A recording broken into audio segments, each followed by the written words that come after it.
Hi friends, ఎలా ఉన్నారు?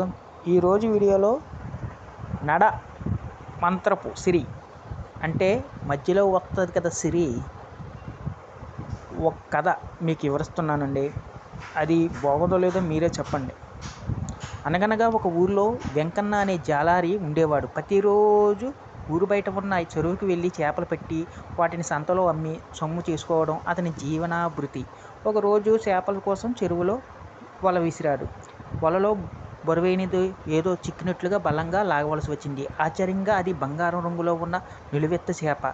ఇంకా చిత్రంగా ఆ చేప మాట్లాడసాగింది. అది జాలరిని ఉద్దేశించి, ఓ జాలరి, నేను ఈ చెరువుకు రాణి చేపను. నీ చేపల వేట వలన ఈ చెరువులోని చేపలు మనుగుడికి ముప్పు వాటిల్లుతున్నది. అందువల్ల నేటి నుండి నువ్వు ఇక్కడ చేపలు పట్టడం మానేవేయాలి.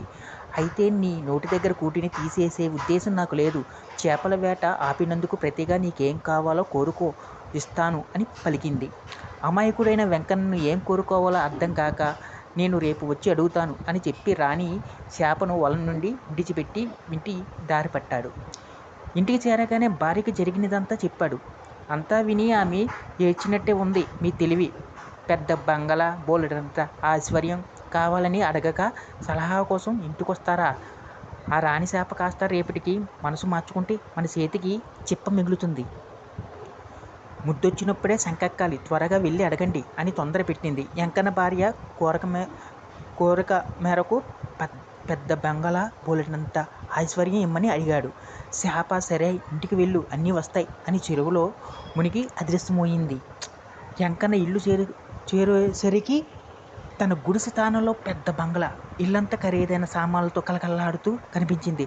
అతడి భార్య ఒంటి నిండా నగలు దిగేసుకుని ఎదురొచ్చింది. అన్నీ బాగానే ఉన్నాయి, కానీ నాకు మహారాణి భోగాలు అనుభవించాలని కోరిక ఉంది కనుక తక్షణమే మళ్ళీ వెళ్ళి నన్ను రాణిని చేయమని చేపన అడుగు అని వెంకన్న చెరువుకు మళ్ళీ పంపింది. భార్య మాట కాదనలేక మళ్ళీ చెరువుకు వెళ్ళాడు. వెంకన్న రాణి చేప బయటికి వచ్చి, ఇచ్చినవి చాలలేదా, ఇంకేం కావాలి అని అడిగింది. నా భార్యను మహారాణిని చెయ్యి అని కోరుకున్నాడు వెంకన్న.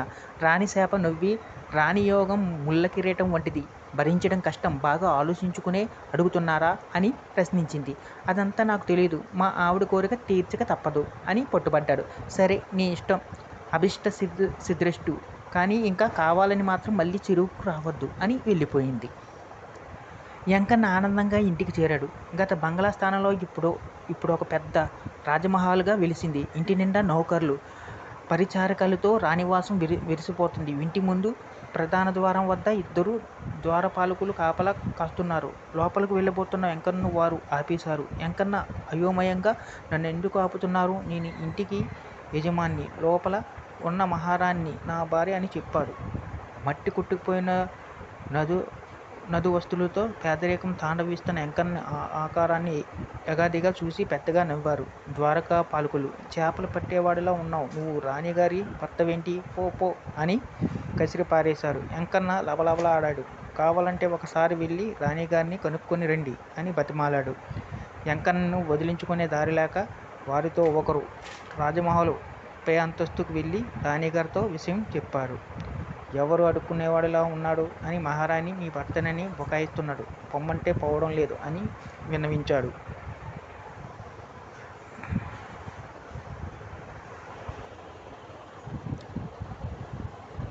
వెంకన్న భార్య ముఖం చిట్లించింది. ఆపై అంతస్తు నుండి ప్రధాన ద్వారం దగ్గర పడిగాపులు కాస్తున్న వెంకన్నను చూసింది.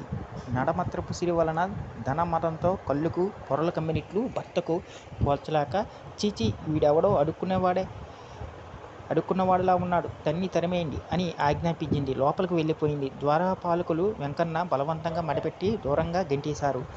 అవమానంతో దుఃఖం కమ్ముకోగా కాళ్ళీడ్చుకుంటూ తిరిగి చెరువు దగ్గరికి చేరాడు. రాణి చేపను పిలిచాడు. చేప బయటికి వచ్చి, మళ్ళీ వచ్చి, ఇంకేమీ అడగవద్దని చెప్పానుగా, ఎందుకొచ్చావు అంది కోపంగా. నేనెప్పుడు అడగడానికి రాలేదు, ఇచ్చినవి వద్దని చెప్పడానికి వచ్చాను. నువ్వు ఇప్పటిదాకా ఇచ్చినవన్నీ తిరిగి తీసేసుకో. కట్టుకున్న మొగుణ్ణి గుర్తించలేని ఐశ్వర్యం సుఖమిస్తుందనే నమ్మకం లేదు. చేపలు పట్టడం నీకు అభ్యంతరమైతే కట్టుగని బతుకుతాము, అది కుదరకపోతే కలో గంజి తాగి బతుకుతాం, అంతేగాని ఈ నడమంత్రపు సిరి మాకొద్దు అని వేడుకున్నాడు. రాణి చేప నవ్వి సరే నీకు శుభం కలుగుతుంది వెళ్ళు అని మాయమైపోయింది. వెంకన్న ఇంటికి చేరేసరికి తన పూర్వపు గుడిసెలో అతని భార్య కట్టెల పొయ్యి మీద వంట చేయడానికి అవస్థలు పడుతూ కనిపించింది. భర్తను చూస్తేనే ఆప్యాయంగా ఇంత ఆలస్యమైందేంటి, త్వరగా కాళ్ళు చేతులు కడుక్కొని రండి, భోజనం వడ్డిస్తాను అంది. వెంకన్న ఊపు పీల్చుకొని మనసులోని రాణి చేపకు కృతజ్ఞతలు చెప్పుకున్నాడు. ఈ కథ మీకు నచ్చినట్టయితే ఒక లైక్ కొట్టి సబ్స్క్రైబ్ చేసుకుని షేర్ చేయండి ప్లీజ్. బాయ్.